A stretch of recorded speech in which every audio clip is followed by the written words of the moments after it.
Are your tenants bad? 90 to 95% tenants are good, doing everything right. Rest gives us the troubles. When the things do not happen the way the landlord expects, it is the general perception that the finger is pointed at the tenant all the time. Whilst it is mostly the case, there are things that we do wrong. Why do we think a tenant is bad? Not paying rent on time, lack of property maintenance, weekend issues, and the blame game that end up in breach notices. We will discuss 3 things that would mostly affect a good tenant turning bad.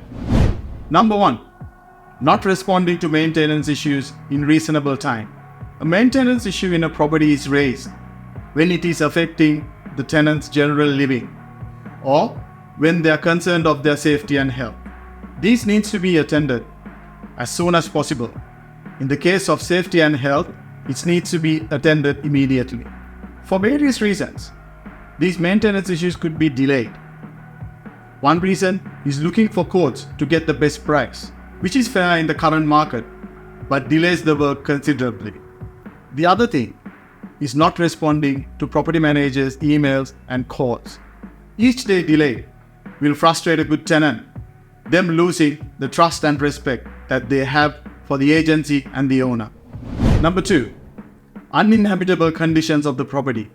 While this is not at large a few, this is a main contributor towards a tenant losing the trust on the rental provider and the real estate agent.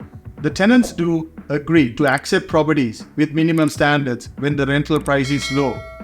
When we say minimum standards, they are old kitchen and other appliances, bathrooms with basic amenities, small living areas, paint peeling off from the ceilings and walls, and untidy external areas. When starting to live in the property, they will find these discomforting.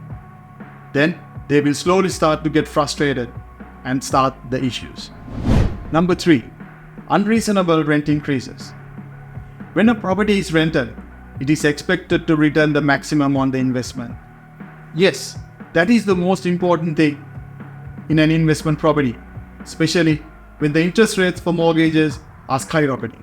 But if you have a good tested tenant who wants to stay in the property for a reasonable time, it is important for us that we be reasonable too. What is reasonable? We should not increase the rent to the highest market rate. We should be giving a reasonable rate to the tenant to appreciate. You may think, why we bother when everyone wants a rental property and it's growing?